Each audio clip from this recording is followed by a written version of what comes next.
So this is So You Want to Go Faster. Hello, my name is Dan Davis. That's me.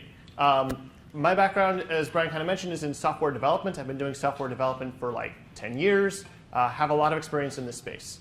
I've worked at Excella for about 6 years, so I've seen this place grow. I do software development work here and continue to hone and refine my craft. A couple of things that interest me. I love testing, all things Agile, and cats. So testing all things in Agile and cats, what I find is that this should hopefully cover a pretty broad spread of people in this room. So hopefully, if any of those things interest you, we can talk about those things after the presentation. I love talking about those subjects. More importantly, if, for whatever reason, any of those interests overlap, for example, Agile cats or cats that can test, then I definitely want to talk to you. Come see me after this, because those subjects are fascinating. I really want to talk about that. So, all right, all kidding aside, a little bit more about me. So I am the technical lead for our project with USCIS. This is the federal agency that's responsible for citizenship and immigration work. We're doing a project for them, a modernization project of their E-Verify program. Something you probably did not know about this team. We deploy to production 300 times a month. That is a staggering number, and it is kind of a crazy thing to be able to say. And I'm incredibly proud of the team that I work with. They're a really awesome team. In fact, the State of DevOps report for 2017 would put us in the category of like highest IT performers. So I'm really super incredibly proud of our team. I work with some amazing folks, and I want to share a lot about how we do that and how we achieve that level of success. Because I think this is the sort of thing that we should be doing not only in the federal government, but in commercial and nonprofit space as well. Like, I am passionate about this subject, and I hope that I can make you that way too. The thing is, as I've been having this conversation with more and more people, I'm starting to notice a trend, right? I have this conversation, I say like, hey, Verify, we're awesome, like that sort of thing, and I get this.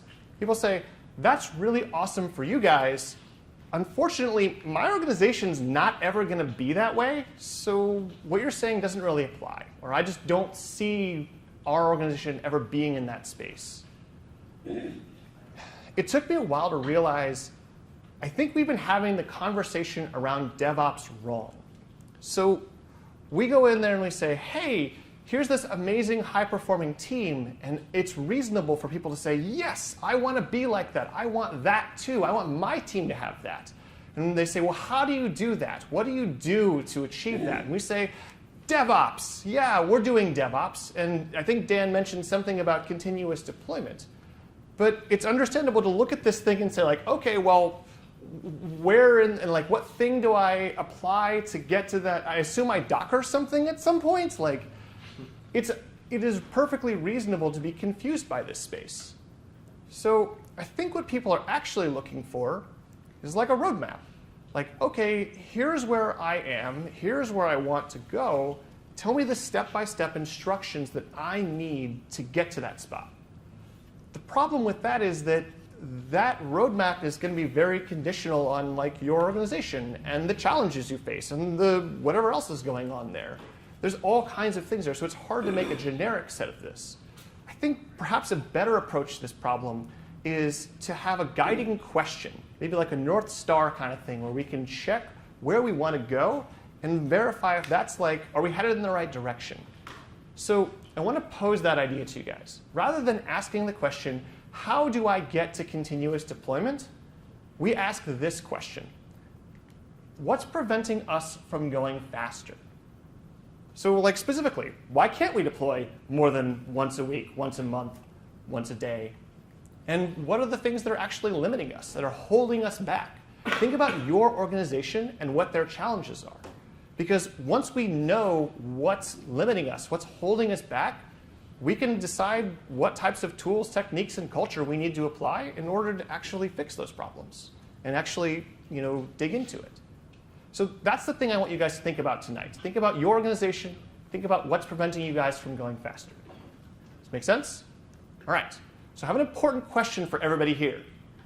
Given this setup, do you guys want to go faster? Okay, I'm going to need a little more energy from you guys. We have one gentleman in the front who is doing awesome. Let me try this again. Do you guys want to go faster? Yeah. All right, sweet. Awesome. I'm into that. Thank you. Okay. Let me do some level setting first. Let's just do some, continuous deployment basics, just because I don't know everyone's background. I want to make sure we all have the same base knowledge. So when I say continuous deployment, what I mean by that is every commit triggers a deployment to production. There's two key parts to this. It's every commit, and it's a deployment to production. So we could very naively model this like this. Okay, here's my code repository. I have my process for deploying to production. I'm going to pay somebody. They're going to watch this code repository, and whenever somebody makes a change to it, they're going to scurry over to their computer, and they are just going to do that deployment real fast. Continuous deployment, done, right? This is not continuous deployment. This is not what people mean when they say continuous deployment, for all kinds of reasons. What's funny is when I say that, sometimes people are like, I know what you mean, though. I know what you mean. Automation, right? If you automate this, then it's continuous deployment. It's like, no. This is not continuous deployment either. It's still a bad process. The reason it's a bad process is there's all kinds of issues with it that we could point out. Like, should we just let any commit go to production? Probably not. Where did the infrastructure we need come from? Who knows? What about testing? How do we know that the change we're trying to introduce is actually a good change? More importantly, how do I know once I've deployed that change that it continues to work, that it's actually doing something useful? So looking at this just based on its definition is probably not going to get us very far. A better way for us to think about this is just like a workflow, like a software development workflow. So here's a stab at it. Every organization that you will ever work with that builds software has some kind of a workflow. It's probably kind of like this. So bear with me. People write code to introduce changes into the system. We run tests against that code to verify that it does something internally that we value, make sure it's good. We create a build artifact that encapsulates that change. So a Docker container image or a jar file or WAR file, something like that. A physical artifact that encapsulates that change. We then we have to create infrastructure for that change to go on. So we provision a server or whatever it is we need to run it. Once we've created that infrastructure and we can take our build artifact and move that build artifact onto the server, that's a deployment process. And finally, we can run a test against that. This is a business level test that says, does this thing do something useful for our customers or for our end users? Once we've gotten through that portion of this, we have enough information to decide, is this change valuable or not? Is this a good thing? So we have a decision point. Do we promote this to production, or do we say, nah, keep working on it? If we're OK with it, we provision our production infrastructure, figure out what we need to make that thing run, take our same build artifact, deploy it to our production infrastructure, and then after it's been put there, we have to monitor it. We have to say, well, OK, does it continue to function? Does it continue to go? This is your general software development workflow. And apropos of any tools, this is generally how this goes. So our generic workflow, I would just want to point out, this is just basic machinery, right? I tried to keep this as abstract as I possibly could, but there's obviously all kinds of other stuff we could throw onto it, other things people do. This is just our basic machinery. The important thing I want you to draw from this is that in this representation, speed is a variable. That is, depending on how quickly I want to go through this workflow, I might actually choose different tools or different techniques to make it so I can go through. For example, I don't care how long it takes. We could do all of this manually. There's absolutely no reason to automate it if I don't care how long it takes to get through there. Most people generally care about that. So if you take one thing away from tonight, this is what I want you to remember. Continuous deployment is a speed. It is not a process or a tool. So when I say continuous deployment, I just mean we want to go through this workflow really fast. And it is a speed that we want to go. In order to achieve that speed, though, we really have to work our way up to it. We actually have to move up into it. We can't just hit this all in one go. We will most likely have to work our way through it. And I think it's kind of like shifting gears in a car, right? Depending on where you are and the the state of your organization, project, whatever it is you're working on, we'll have to work our way through that. So shifting gears in the car, okay. Different speeds, continuous deployment is a speed. We could take that a step further. I could define 5 gears of production deployment, right? These are the speeds that I'm talking about. So doing deployments to production once per month, once per sprint, or every 2 weeks, once per week, every 2 to 3 days, and then finally every commit or multiple times per day. Make sense? So this is how I have organized this. We're going to step through each one of these gears and talk about what it takes to shift between them. So let's talk about that. First gear, you're deploying once per month. This is where a lot of places, this is where a lot of organizations start, deploying once per month.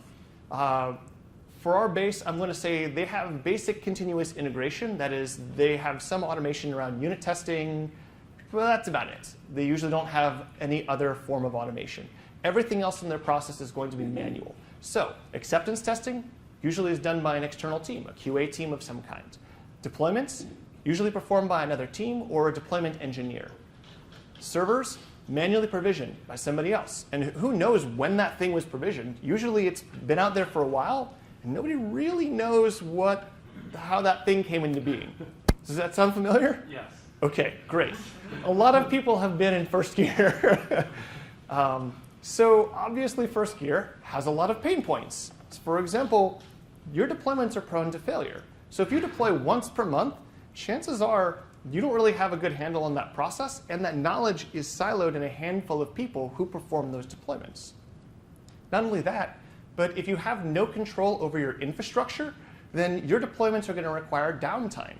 So I have to do these deployments on a weekend or in the evening or late at night. And that's going to create all kinds of problems because you're limiting the number of people who can be a part of that. There's also a lack of consistency between environments. So I don't have good control over my infrastructure. Well, you're going to have things in production that are different from non-production, and they're going to create problems for us. There's bugs and other things that are going to manifest themselves. So this sounds like an awful place to be. Let's talk about getting better. Let's talk about doing this better. Do you guys want to go faster? Yes. All right. Oh, that GIF never works out like I want it to, but it's going to be. It was supposed to be real cute, you know. OK, deploying every sprint, second gear. Why might you do this? Well, because you're Agile, you're Scrum. You're like, hey, we went to that certified Scrum Master training, and they told us we have a potentially shippable product increment. We could deliver that thing to production. Great. Excellent reason to move into second gear. So in second gear, your main limiting factor is going to be your deployment failure rate. If you just start deploying more frequently and you do nothing to your process, you're going to double the number of failures.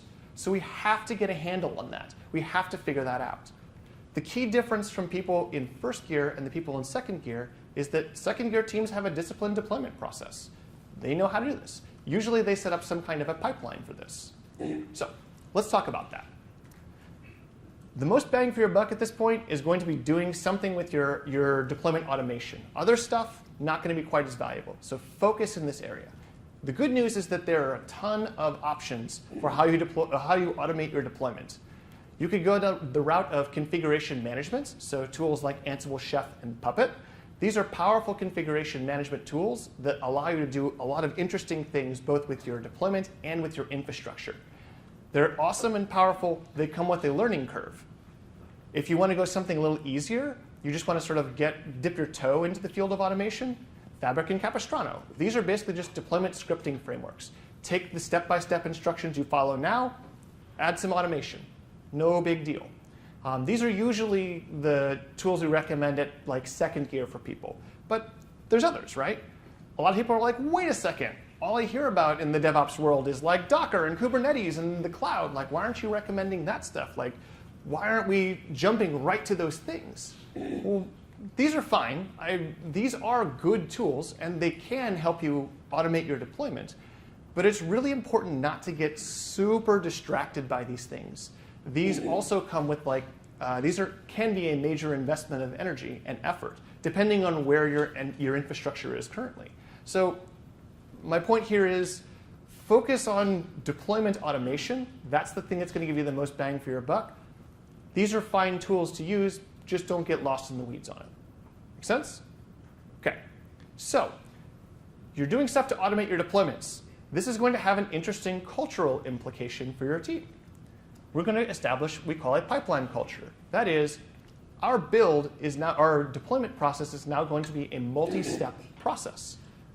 That is, I'm going to test, and then I'm going to deploy, as opposed to just deploying or just testing.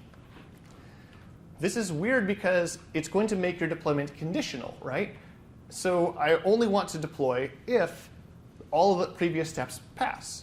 So when I say a pipeline failure, what I mean is if any one of our deployment steps fails, I'm going to stop our deployment. It's basically going to stop going. And if I want to fix that, I have to restart the process from the beginning.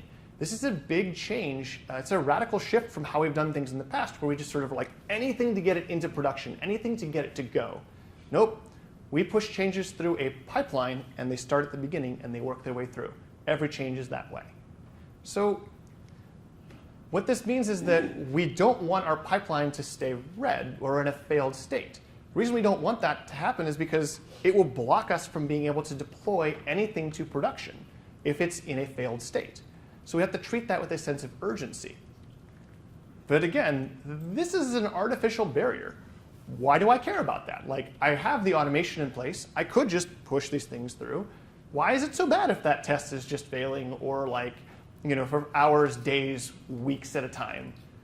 So let me tackle this one with an analogy, all right? Hopefully all of you guys at some point in time either currently own a car or have owned a car, right? So question, what do you do when you see the check engine light on your car? What do you do?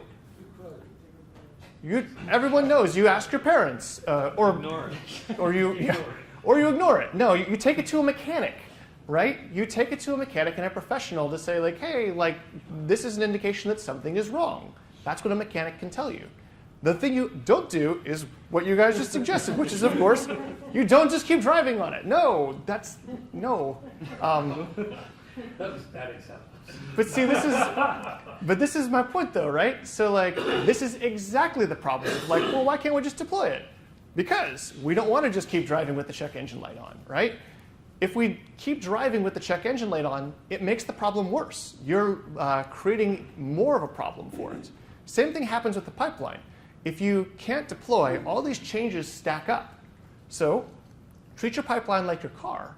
Don't let those changes pile up, because if you do, you have to sift through a ton of changes to try and figure out what originally broke it. We want to minimize the amount of stuff we have to sift through to figure out what broke it.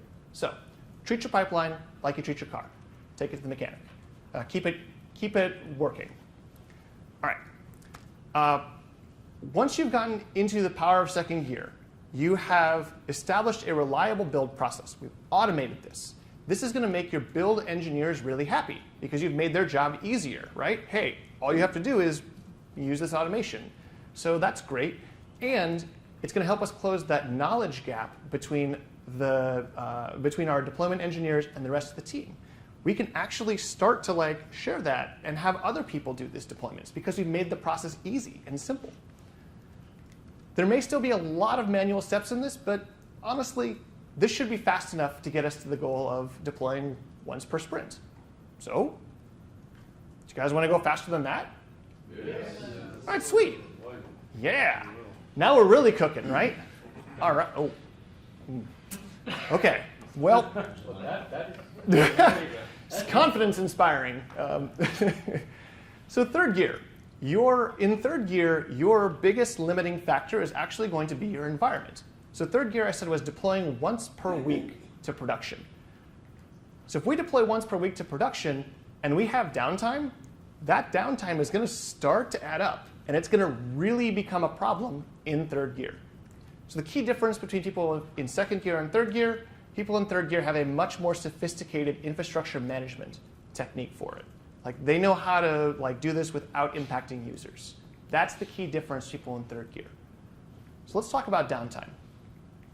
Every deployment we will do will have some kind of a service interruption. This is what I mean by downtime. I have to take the system down because I need to stop processes and services. I need to drain queues. I might need to update packages, that sort of thing. This is a fact of life. Like, we can't get around that. We have to do those things. The technique that people in first and second gear use when you only deploy once per month or every sprint is they say, well, have a maintenance window, right? Tuck that thing in, say, hey, sorry, service is down. It's not a big deal. It'll be back up in a couple of hours. But this is going to be like a limiting factor for us, right? If we start deploying more and more frequently, you need to have more and more maintenance windows and outages, and users are going to start to complain about that. They're going to say, well, no, I don't want to wait for the server to come back online. Or they're going to notice that more. So this is going to become really unsustainable. Let's talk about a technique to deal with this. So this is a form of zero downtime deployment. It's called a blue-green deployment. This is the technique for it. So here's my basic setup. This is mimicking something like a website you have on the internet. I have users come in, they hit my load balancer, and they go to one of my servers. My servers are running a version of my code. If I would like to make a change to this code, in our old model, I have to stop all of our services, interrupt the service for our users. That is going to make them extremely unhappy. So instead, what I can do is rather than stopping all of my services, I can actually spin up a completely new set of servers. We'll call this the blue set of servers. And you'll notice that the blue servers are actually running the new version of my code. I'm not trying to swap out the code on server A. I'm actually just standing up new infrastructure with my version of the code on it. Once I've verified that server is running, receiving requests, ready to roll, it's healthy, we're good with it, what we can do is just change where the load balancer points from server A to server B.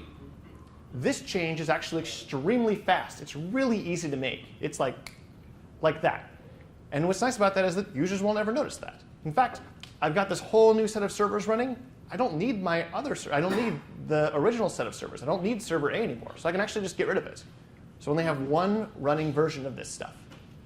That makes my users super happy. They will never notice that this change has happened because the change is instantaneous, or at least it's really, really fast.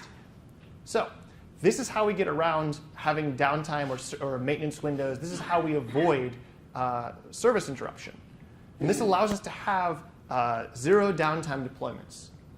What's nice is that this opens up all kinds of possibilities for what we can do. So from a culture perspective, we can actually just start deploying during the day. We don't need to deploy on the weekends or the evenings anymore. Just do all deployments during the day, even during peak times, because we have the ability to. There's no impact to users, so why not? Let's just deploy when it's convenient for us. If you come from like a very traditional operations background, this could actually create a lot of culture shock. Or if you've worked in software for a really long time and this is the way it's always been, yeah, people are like, what about risk? What if something goes wrong? You're going to just change over our code in the middle of the day? What happens if users are impacted by that? That's crazy. So usually the way we have this conversation with folks is, well, we have automation. We just spent a whole bunch of time automating our deployment process and how we provision our infrastructure. That means we can recover significantly more quickly than we could if we were just doing this stuff before, like by hand. We also have an extremely reliable process by which we can introduce changes to the system now. That process is reliable, so we can trust it. We also have more engineers available during the day. This is great, because I can't tell you how many times I've watched engineers make mistakes because they were staying up super late. It's 2 in the morning. They can't call somebody that has the right answer, and they make poor decisions. We will have engineers available during the day, during their normal working hours. And that means we can get the answers we want. We can even contact decision makers, people who can make choices for us if we want, because they're also working during those hours. This is a huge advantage for our teams. So I'd say in almost every single case, 99.99% of the time, daytime deployments and the value you get from being able to seamlessly change is always going to outweigh the risk of, well, I might introduce one problem or I might introduce something that impacts users. Daytime deployments, always going to be better. So in third gear, we now have a reliable deployment process. This deployment process has no downtime because we have strong control of the infrastructure. Yes? Just want to make it clear. that assumes you've done all your testing and all your verification and validation beforehand, that you have complete trust and faith in what you're deploying. Yes, indeed. So it does make the assumption that we have some kind of quality control process that allows us to like check those things. That process may at this point in time still be manual. We'll cover that. No, that's cool. Mhm. So then it makes sense, right? Yep. Because the risk that you're primarily concerned with, that, oh my God, stuff doesn't work, has been, to the extent you can, mitigated. Mhm. And the recovery is really the recovery from the, I put a brand new tire on my car and I didn't know there was a bubble in the sidewalk. Yes, exactly. And good use of the theme, the car theme. Question, yeah. I'm just trying to put this in perspective of a highly transactional system that has a database change included with an app change, Mhm. which could also have some components of data migration in it. Yes. I'm just trying to put in perspective as to whether that kind of complex change could be incorporated with the suggestion that. Mhm. So let me tackle it this way. In this particular case, I'm talking mostly about stateless infrastructure. But I recognize that there's a need for we have to persist our data somewhere. What do we do with like stateful stuff? It is a much bigger and more complicated topic. There are ways to do this in a way that doesn't have downtime, but those things are far more difficult to explain. Basically, set up transition states, move slowly from one to the other. There's things we can do, but we have to have control over our infrastructure first. Yes? Quick question, the blue-green deployment, you can't actually cut off the green right away because of these people still using the green for a while. It The new depends. users will come into blue. So it depends. How long do those transactions run for? If it's Even if for one week. yeah. So I mean, there are still going to be people whose requests are being serviced and whatnot. So there is a tiny transition window. But if our goal, especially of RESTful services or microservices, that sort of thing, is fast responses, so I want my transactions to come back in less than 10 seconds or whatever, you can usually and reliably say all right, this is gonna it'll balance itself out. Okay, cool. In third gear, we want to have control over our infrastructure. We have a reliable deployment process. Adding an infrastructure means that we have no downtime to that. We use blue-green deployments or some other zero downtime deployment strategy to allow that, and we now can deploy during the day. Awesome. What's nice about this is once we have this in place, we can actually start deploying to our non-production environments more frequently. So let's say we want to move to a testing environment. We want to give our QA folks the most recent copy of our stuff. Great. I can deploy to those environments more frequently and give them that. What I've found is that a lot of teams settle into this. 1 week is a really good cadence for a lot of teams. A lot of people like this because it has a consistent rhythm and drive that coincides with the work week, that sort of thing. People usually settle into a good groove here. But you guys didn't come here to go a consistent, safe speed. You guys came here because you wanted to go faster, right? Yes. So, do you guys want to go faster? Yes. All right. Now we're talking. All right. So, deploying every 2 to 3 days. This is where things get tricky. Shifting into fourth gear is ironically the most difficult because if you've ever driven a stick shift, fourth gear is actually the easiest. You just pull it back. That's not the case here. This is where the analogy breaks down. This is hard because deploying every 2 to 3 days is where all of your traditionally manual processes start to fall apart. This is where that becomes really unsustainable. What I've found is that this is actually more like cultural battling than anything else. This is not actually technology in any real way. Most of this is cultural, so we'll cover that. Your biggest limiting factor when you are in fourth gear is going to be unready or unfinished code. Because with a 2 to 3 day deployment cycle, there's barely enough time to actually build useful things, right? You're going so fast that how do I build something useful? And if you have barely enough time to develop, you certainly don't have any time for manual testing. That's an even more more pronounced problem here. So the key difference between third gear and fourth gear teams, they do very little manual testing and they make great use of feature toggles. So we'll talk about these things. So here is our 1-week deployment cycle, just like we were in third year. Let's say I have 3 days of coding, I have a code freeze, I do a day of testing and bug fixing, like that sort of thing. We work with our QA group. And then on the last day, we do our deployments and we go to happy hour. Seems great, right? This totally works out. But what if we wanted to go faster? How did we do that? Well, just compress it down, right? Now I'm just going to do a day of coding and then a day of bug fixing. And this doesn't work. This is the traditional bottleneck for people. We have it right here. We can see this is clearly our bottleneck. This is the thing that we need to attack at this stage. So, can we automate testing in some meaningful way? Can we make that process faster so we don't have to spend nearly as much time on that? Well, yes. But when there are lots of tools for doing this, there's Selenium tests and Gherkin, Cucumber, all kinds of stuff. But it's actually more of a cultural problem, right? Because it asks us, there's this fundamental problem of who writes those automated tests? Who's responsible for that? If we have a traditional QA group, are they actually the right people to be writing automated tests? Well, typically they don't have that skill set. So it might be a little unfair to ask them of that. And honestly, developers are better suited for this. They write code all the time. They know how to write code. But asking developers, now I'm asking them to write feature and test code? Is that even fair? Is that even the right thing to do? So I want to answer this one with an analogy, right? So most of the major automotive manufacturers have a thing they call an engineer's day. The idea is if you work on parts for a car, you go down to the manufacturing plant or the assembly line where they put these cars together, and you spend a day on the line working with the part that you've made.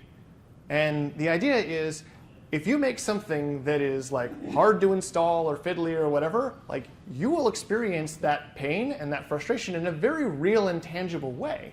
But the idea is it's supposed to give you a deeper appreciation for what you're building, right? You need to understand how are the decisions that I'm making as an engineer affecting the people who are my customers, the people who work on the line. So the idea is spend a day doing that work and understanding what are the problems people run into on the line. How, as an engineer, can I fix those problems? How can I make that process better? All of the major automotive manufacturers have have an engineer's day because they find this process valuable and it adds to their quality. So by extension, I think it's totally reasonable that we ask developers to have a stake in the quality of the final product. After all, I want them to learn what types of bugs our users are going to encounter. They need to understand that. And they need to learn how to prevent those problems. We need to create a closer connection with those people. I also want them to be mindful of the code. One of the things that's awesome about having developers in this, taking on this type of work is that let's say you have a scenario that's actually really hard to test. It's something that requires a lot of setup of data and is really tricky to figure out. Well, you could actually fix that as a developer and say, oh, I'll write a utility that generates this, or I'll do something in the code to make this easier. We are empowered to solve that problem. That's cool. Somebody in a QA department can't necessarily do that.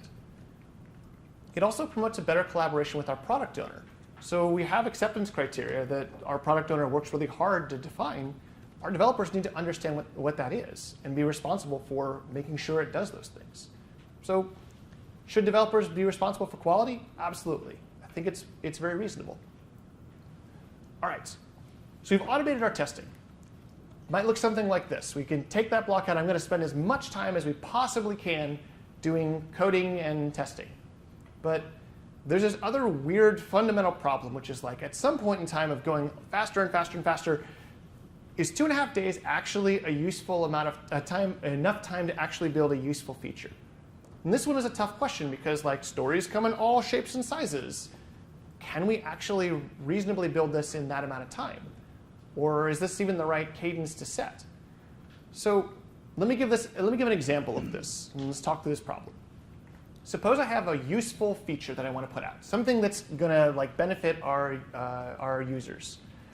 But that thing is comprised of 4 stories, and for the sake of argument, our Agile team cannot complete those things in 2 to 3 days. Just not possible. Can't do it. So I'm going to run into a really weird catch-22. I need to get my code onto a server so that we can test it, so we can run acceptance tests against, so it can be approved, that sort of thing. But I can't merge that code until it's all ready to go, because there's a chance that it gets pushed to production, right? So I can't merge any of this stuff until all of the stories are completed. It ends up being a weird catch-22 for us. So how do we deal with that? How do we deal with the fact that there's this risk that our code might get pushed to production and we can't do anything about that because of the cadence we're setting? So this is usually the point in time where people are like, hey, Dan, listen, I know you were really, really excited about going faster. I know that's your thing and whatnot, but maybe we should just slow down. Remember that groove we were in when we were doing once a week deployments? Remember how fun that was? We loved that. Why don't we do that again? This is nothing more than a siren call. Do not fall for it. Do not listen to them, because there are ways to solve this problem. And the way we can do that is with feature toggles. So let's talk a little about that. So when I say a feature toggle, what I mean by that is it's just a small bit of conditional logic that allows me to enable or disable functionality. The key distinguishing feature of it is we often store this in a cache or a database. Each environment is allowed to have a different value, however it is you choose to implement that.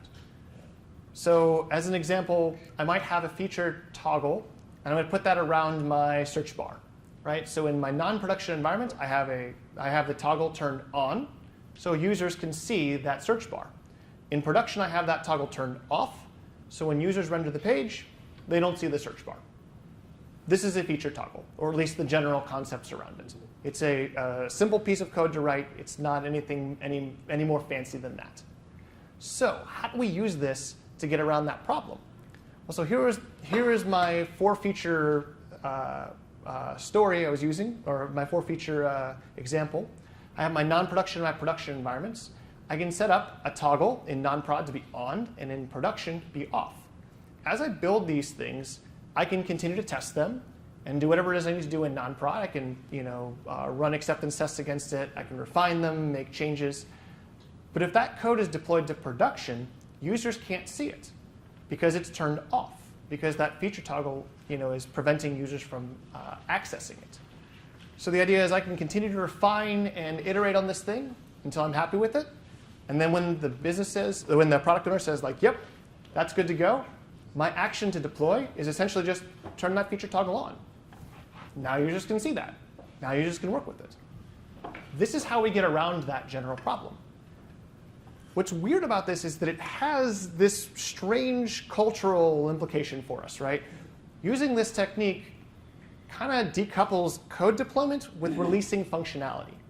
At previous speeds, I had said these things were basically synonymous. When you deploy to production, you are essentially enabling functionality. Now I'm saying we're going to separate those. What we're going to do is we're going to replace that with a feature toggle. A feature toggle is actually the thing that enables functionality. The code deployment is just part of our machinery. This has the wonderful effect of making production deployments a completely and utterly unremarkable thing. So it's yeah, it's going to an environment. It happens to be called production, but so what? We don't need the same level of scrutiny that we once did for something going to production.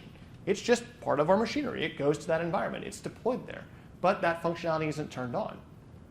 This also has the wonderful effect of saying, what's my rollback strategy for this? I turn that feature on, and it decides it's doing something I don't like. My mean time to recovery is seconds. I just turn that thing off, right? That's great. That's super easy, and it's something that I can even give my product owner a stake in doing. Hey, turn this feature on, turn this feature off. That's awesome. Now, granted, all of this, I'm making very broad generalities about feature toggles, and feature toggles is an enormous topic that we can cover. I will say, though, for this particular problem, feature toggles works great and is an excellent way to solve this problem. Okay? All right. In fourth gear, we've automated our testing process. We've reduced the amount of time from hours and days to minutes. Excellent. And we're using feature toggles to allow our team to work extremely efficiently, right? We work on stuff, and we ship whatever's there, keep working on it, keep refining it until we're ready to turn that functionality on. Excellent. We should very easily be able to hit a deployment cadence of 2 to 3 days. In fact, there's honestly very little that's preventing you from going even faster than that. So I mean, do you guys want to go faster, but like go the most fast? Yeah. All right, sweet. Before we go super fast, you had a question. So with the features on and off toggling, right, you're not deploying the whole thing. I mean, you're deploying parts of it that you're saying into the beginning. That is correct. So I don't necessarily, I'm no longer blocked by the idea of I have to deliver everything all at once. I can build something that takes more than whatever my like cycle is. Because as we do more and more and more deployments, like I'm going to reach a like logical limit at some point. Yes? I'll ask a very stupid question. So what is the big benefit of deploying something in production which you can't use rather than putting it on a continuous delivery mode until all the features are ready? Ooh. Which you are doing that right now anyway. Other than making a cadence. Actually back up to this. So you make a very interesting point, which is like, wait a second. If we build something, right, and we just hide it behind a feature toggle, and let's say we hide that thing behind a feature toggle for like, I don't know, 3 months, right? Mm-hmm. What's the benefit of doing that? Like, is that actually like, are we accidentally slipping into more of a waterfall style mentality? Yes, that is absolutely a risk. I think that's a conversation you need to have with like a product owner about how small do we define these pieces and how frequently do we enable things in production. But it's not necessarily like a technical concern.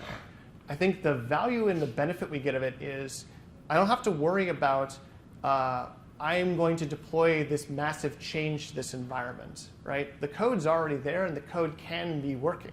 I could also do more sophisticated things with it. Like I could say, well, I want 10% of my traffic to go to an environment where this feature is turned on and test that out. Let's see what happens. Do users like it? Do users not like it? So I can do more sophisticated things with my environment in that space.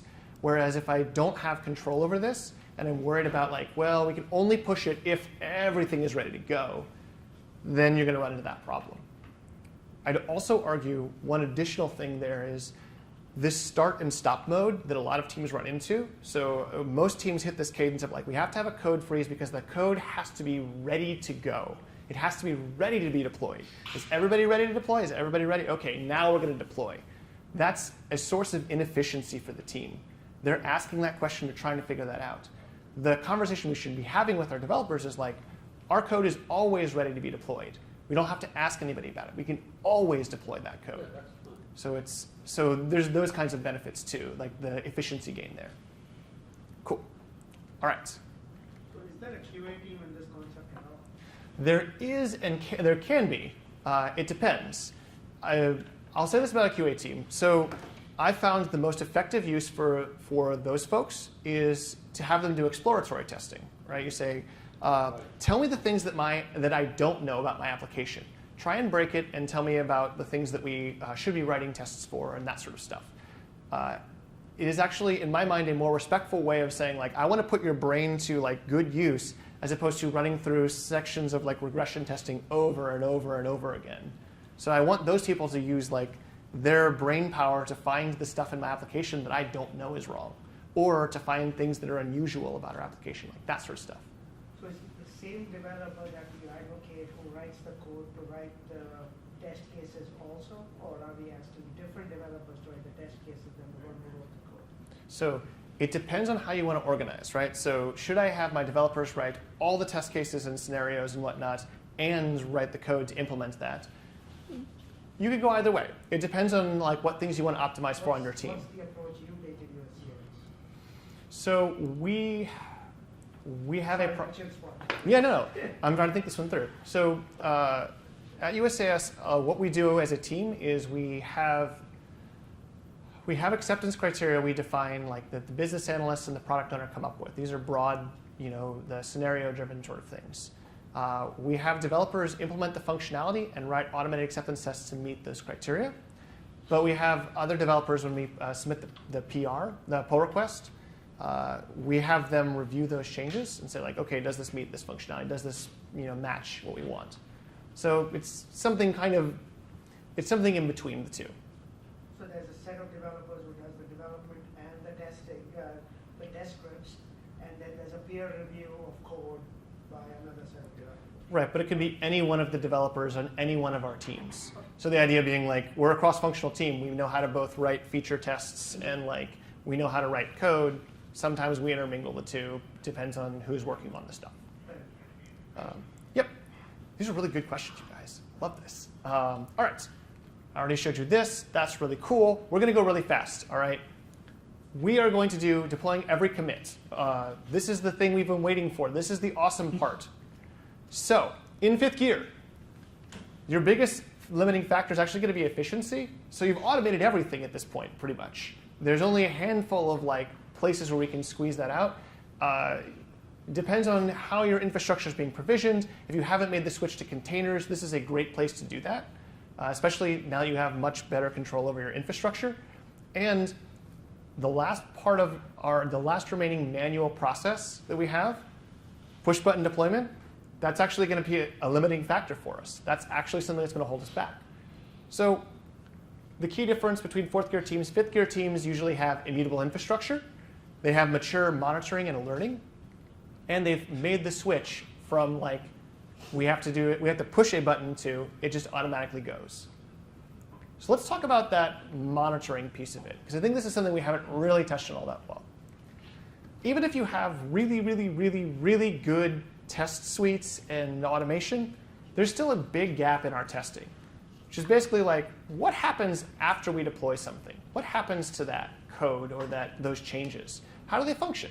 There's all kinds of stuff that we can't really account for in tests necessarily. So like a flood of users might hit the system. How does our system respond to that?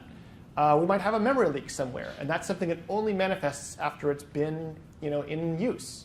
We might see network failures. These are things that are outside of our control, things we have to account for and build resiliency in. The way teams typically address these problems is at least by having some form of monitoring in place, so we can at least see and understand when those events happen.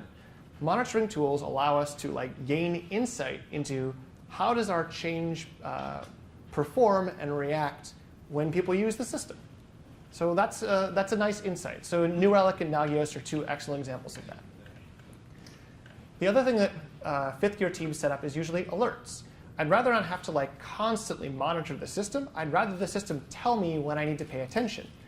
So the idea is like I can create certain conditions when I want to start caring about the system. For example, if I see a sudden spike in errors, I might want to like alert my developers. Hey, did we introduce a change that's causing a huge spike in errors? Maybe we should review what we've put into production recently. You might want to let the product owner know. Hey, we just saw a big spike in errors. You might start getting phone calls from stakeholders saying they're really unhappy with that. Just want you to be aware of that. Your product owner will really appreciate that heads up. You might want to let the security team know. Like, hey guys, we just got a whole bunch of really strange requests from an IP address that was not in this country. Just thought you'd like to know. They'll thank you for that. They like to know that. So the idea here is we don't have to be like reactive in this system anymore. We don't have to be like subject to how things change and how our environments work. We can actually be proactive. We know before our users do when the system is broken, or at least we have a good idea of that. Don't wait for them to tell you something's broken, because users don't know where the system is broken. They provide bad information. Instead, we should know when our system is broken. OK, that is monitoring, that is alerting. What's left? This thing, this manual process. I said this is going to become a bottleneck. What is it going to take in order for us to turn that from a decision to just another part of our automated process? What turns out, most of that is literally just like culture and like people's apprehension about this. There's nothing else standing in people's way. But it's a fairly legitimate question for people to ask. Like, well, is it OK for us to deploy automatically? Like, that seems risky. Should we do that? Is that even a thing we're allowed to do? This is a legitimate question that people ask. So I was asking my team about this, and I was like, how did we get over this? Like, how would you describe this transition? And one of my developers said something really insightful. He said, continuous deployment takes bravery. And it takes bravery because you essentially have to just trust that your automated tests will catch anything that is going to be a critical problem or a showstopper in your system. You have to have that confidence in your testing suite. you also have to dedicate yourself to the idea of fixing bugs, right? Not because we have some sort of like special obligation, but because we have the ability to. We don't have to defer to the next release. The next release is the next code commit. So we can actually fix things much more quickly.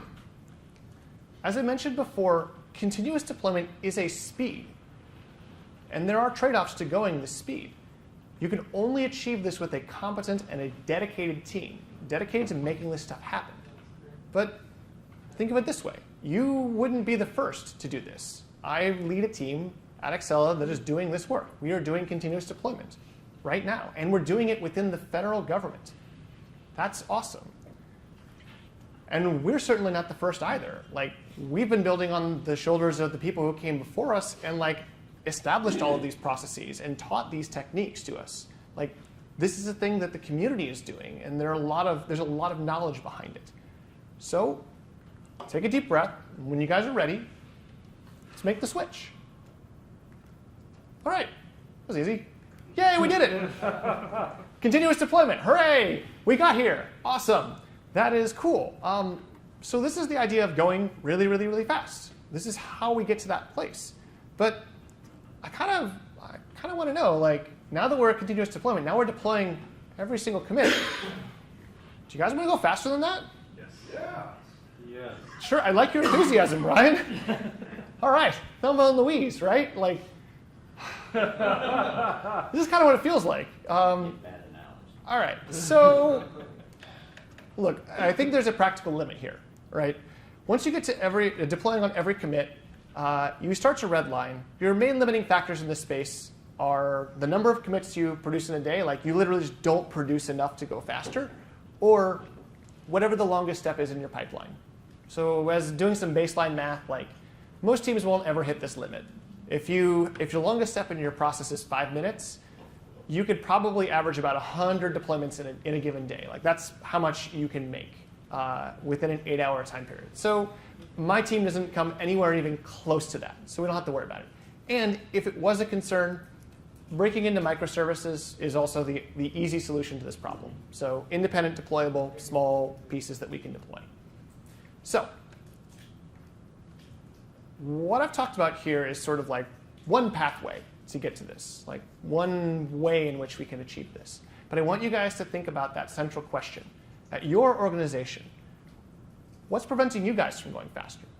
What are the things that are slowing you down, or what are your limiting factors, and how can you overcome those? And what techniques, culture, and tools should you apply to solve that?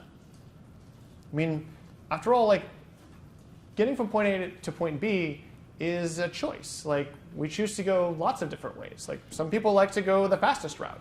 Other people want to take the scenic route. Some people, when they go, like to drive the speed limit. And that's okay. Some people like to speed like crazy. That's also okay. How you get there is up to you. So I hope you guys have enjoyed this. I hope this has inspired you to like push your organization to go just a little bit faster. My name is Dan Davis. I'm at Oobleyoob on Twitter, and that's my LinkedIn profile if you want to connect. Thank you guys very much.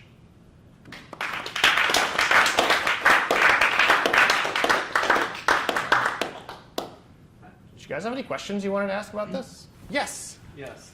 So I work in the federal government. So Yes. yeah, and I'll be honest. Actually, we have a person who used to work over at USCIS with us. They didn't work in your group, but I understand from talking with him, they've had all sorts of teams, and they're all moving in the same direction, doing the same kind of thing. So I felt kind of lucky to have him help us kind of go in this direction. So what I would say is for us, we're at, I guess, first gear. Oh boy. No, well, we're at the slowest gear. Yes, one that first is. gear. So, yeah, very slow, very slow. I mean, I've been trying to talk with my leadership on trying to start that process, to start to accelerate, get into fourth gear and those types of things, without as much success as I would like to have.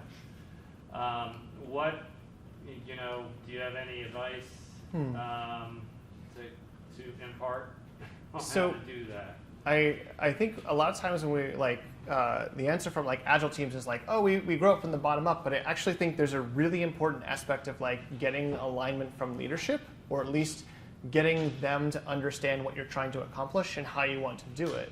So helping them understand the value of these types of things, not from a technical perspective, but from like, what will you get out of this? Or like, why does this matter? So tapping into their values and the things that they care about. One of the things that executives tend to care about is like, can you tell me we're gonna like make it in the third quarter of this year, like, or this specific date? And you say, look, the only way we can get to this place or have a reliable way of getting there is if I can have more reliable deployments, if I can push this stuff out more quickly. Like, this is an efficiency that I can gain for the team, but we have to make an investment in that space. This will pay off though for us by and working those types of angles. Same with like security stakeholders. They love to throw like, whoa, we can't do that because we got to have a process. And just like working with them and saying, well, we can meet you halfway on this. Like, if you want to do security work, like, we can provide an environment for you guys that is constantly being updated, because we have control over our infrastructure and we know what's in that space. Or we can give you guys automation that you guys can audit and look at and say, like, cool, are you applying the necessary security hardening, things like that. So getting those stakeholders on board and speaking to like their values is, I think, the best that you can do in that space. What's been the pushback that you get? Well, I'll tell you what, the security staff was surprisingly receptive to it. So kind of like getting static code analysis and seeing the vulnerabilities up front, they're much more so willing to accept that and say, hey, all they're really concerned about, their most important thing is seeing that we're not deploying something that's full of security vulnerabilities. Mm-hmm. They're less concerned about other things that they do as part of their SIAs now. But as long as they had that, they'd be able to, be much more willing to kind of let it go and say, hey, you're ready to go. Mm-hmm. The challenge is with the leadership is, yes, they want all these things, but they want it very quickly. And it's at a rate that can't happen. So I had been at a talk where Gene Kim was at, and he had mentioned that it takes 3 years to make the change, really to make the change from where you're at to becoming a DevOps sort of organization. And I'm not sure that I will tell them, hey, look, I've told at least one of them, hey, look, it's going to take 3 years, right, for us to get there. But the challenge is convincing them that that's worth their investment in time, because they're really looking for something more quickly to happen, to be able to accelerate and deploy faster with less bugs. I mean, we do a lot of manual things, and those are fraught with human errors, and we continue to get them. I mean, we've gotten pretty good where we don't get them all the time, but you get them enough and it's unavoidable. How did they make the transition from waterfall to agile? They said we're going to Agile, kind of. We kind of made kind of an overarching decision, and we put at least one of our contracts became an Agile contract, and then we've been trying to get the rest of the organization to do those things. So we gave them the, hey, here's your Agile class, and now you're going to do Agile things, but we kind of like thought that we just throw it up there and it would stick. But it doesn't really work it hasn't worked that way. You've kind of, what we've been doing is kind of talking about it and trying to do the processes all the time and just reinforcing things to kind of get in that direction. But the teams are, we don't have the support all the way around that they need to have that, because there's always some sort of emergency that doesn't allow them to spend that time to make those improvements. This is so also, those are challenges there. I mean, this is also why I think it's important to I like the idea of like smaller steps towards this. So like, even if you're just like, cool, could we invest a little bit of time in like automating our deployment process, like giving myself a little, or like doing some, automation of how we provision our infrastructure. So that's one of the things we've been trying to do. We've gotten Ansible, and we, hey, we talked about all these big things, which was, way too much. So we've kind of talked about doing those smaller steps, and I think that that's kind of taken off a little bit. So we're doing automated patching and talking about, some stuff that we've been doing very manually and how we can accelerate through that process. And, a lot of the team said, hey, I can get a couple hours of my time back. I don't have to have, as much downtime to do these things. That really caught their attention and, was kind of the way that I think we're going to hook some people into doing these things. It was just an immediate thing. How can I make something faster and easier that I can recognize a benefit on there? I also think there's one other important aspect of it, which is the community itself talking about these things and sharing these stories. So these are the struggles that we face as people trying to either change the federal government or our place of business, and hearing others talk about that and where we succeed, where we don't succeed. It's going to take time, but I want to make sure that we're all sharing those types of stories of how we grow through that. So. Yeah, so I mean we just started doing that, and there's been such an interest there that I think that's going to be kind of our hook to get things to take off. Has senior management been happy with the progress towards Agile? What they're doing, I guess they're happy with it. How long have you guys been doing it? With this one contract, we're coming up on 2 years. That's our big one because that's where we made the big realignment, where we got the product owners from our business units and said, hey, you want to be part of this big project that we've got. It's our mission application. You want this to be successful, you've got to dedicate these folks here. And they were trying to teach them how to be agile and all that kind of stuff. And we're really on the fifth gear or the first gear. We don't, I just don't, some of the pieces we're not really doing, but it's been somewhat successful because we've gotten the business unit tie-ins, but some of the things that you kind of talk about, we haven't been able to do as well. So it's been kind of a challenge on that. Yeah. It sounds like you can go back and do a little bit more of the getting into the Agile ethos, which is about, potentially really small product increments, making small changes and iterating on that, continuously delivering value. You've got 2 years in transforming into Agile, and if senior management's happy with that, you can talk to them about it and say, look, you wanted this faster, you wanted Agile faster because you wanted to go faster to begin with. We're 2 years in, and it feels slow, but we're still making progress. Every sprint we're getting better with our retrospectives.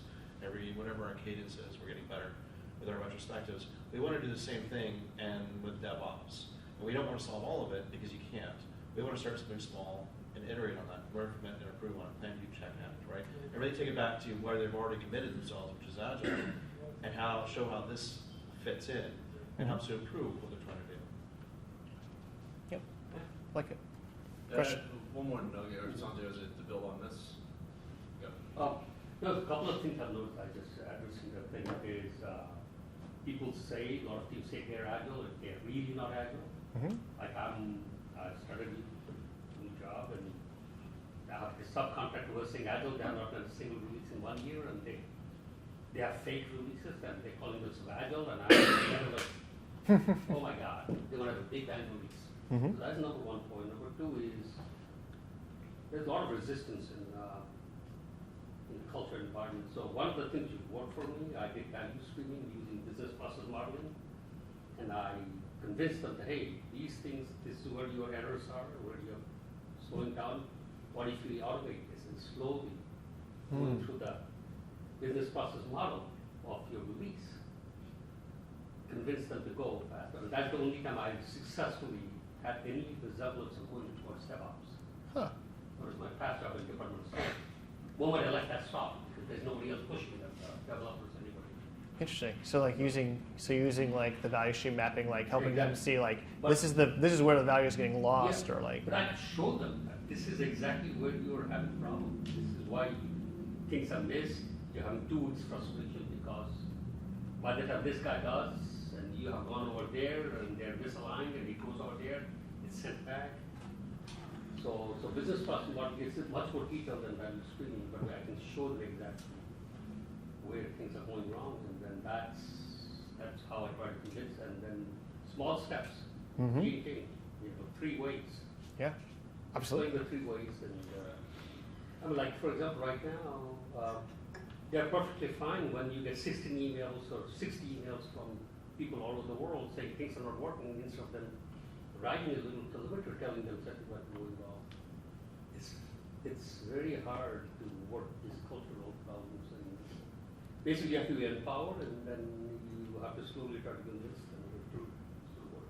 Yeah, I mean, this is why I spent the significant majority of my presentation talking about like the cultural challenges, because like those are really honestly the big one. Like technology, we got this. Like we can solve these problems with technology, but like the culture is the hard part in my mind.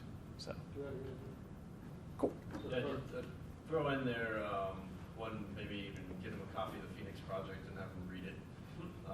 Read it with them, who knows? The thing that I've found somewhat successful is just capturing the data of like how much we're spending on firefighting in a given like 2-week window, and go, do you want to keep firefighting, or do we actually want to start working on preventing the fires? And there, I think there's some value. What was the other thing? I forget now. Along those lines, there's also, if you don't start doing it now, it's not going to happen by accident. No, never. All you're doing is putting off, delaying what you know you have to do. One very quick last one. There was a big cartoon I still had in the office. These 2 prehistoric guys are pulling a cart, wheelbarrow, with square wheels. And there's this guy offering them the round wheels, and these 2 guys are saying, no, we're too busy, we have no time. That is what I was trying to emphasize to people. All you're doing is firefighting, not developing. There's no features, there's not providing any values. So that is a visual thing I have in my desk. Cool. Anything else? Other questions? All right. Cool. Yeah. So from the user perspective, I find that a lot of times that it's not emphasized for the users. So there was a company that used to, when a user would log in, it would tell them what was actually new since they had last logged in, which then gets things used. So I just find in general, like a lot of the continuous development isn't focused on the actual use of it, it's the technical aspect. Well, I think so. To that point of like, how do we fold in like user-centered design and other things in that space? This is something where like we have to be intentional about it. Like it doesn't happen on its own. But I think there are many things that are complementary in this space. So like A/B style deployments, where I want to like have a small section of my users like try something out and see what functionality goes there. We can do the same thing with our user research groups. So we say, hey, you want to conduct user research, we'll give you an environment where we have certain toggles turned on or off, or certain things you've asked for, like flipped on and off. That allows us to conduct more thorough user research. We can do things with like tracking, where we say, cool, I actually care about like what happens in my workflows, and that shows up in my dashboards. So where did users spend the most time? Like those are like technical enhancements we can make. We can push those changes down our pipeline to like make that go. But it has to be something the team intentionally focuses on, saying like, we care about our research from users. We care about like how people use the system, and we want to collect that information. I think continuous delivery and continuous deployment just give us a mechanism to say, all of those changes look the same. Like I push them through the same general process. It's not anything special or new. But I agree, like a focus on users and a focus on like, I'm creating an experience, not a product, is like a way more, as a developer, it's a more compelling thing to build, knowing that people use it, and it's something we should pay attention to. Along those lines, there's also kind of the idea that product owners need to be very careful, and you said intentional about releasing features. If you keep constantly releasing features, users get tired of that, because you're not creating stability in their interface. If things continue to move around, or you continue to add new features, they get lost. They lose the value of why they're going there in the first place. And so you also lose the ability for marketing and sales to really do their jobs, because they're introducing lots of change and complexity to their process, because they have to go sell those things, or they have to go support those things as you're continuously releasing them.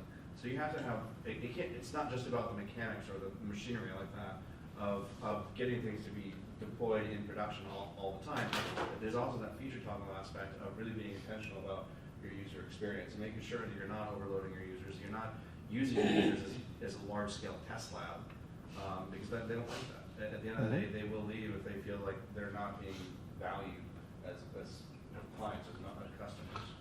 So having user-centered consideration is really important, but it's a different layer than just mechanics of the underlying kind of technology and culture. Yep, totally agree. Other questions, thoughts?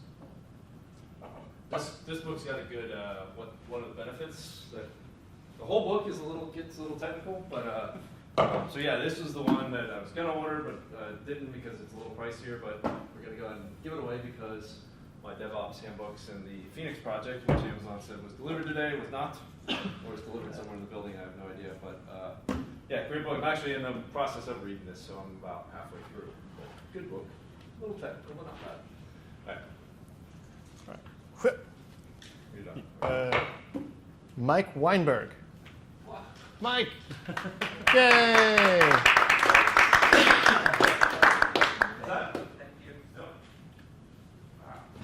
All right, thanks you all for coming, and stay tuned and check out our meetup site. We've got plenty of cool events coming up, and we might take a break in August. So we got a lot of events, 2 in June, 2 in July. Thanks again, Dan. Cool. Thanks, guys. See y'all around. Make sure you take some extra food too. There's a lot. I'll stick around if you guys want to chat a little longer. Thank you very much.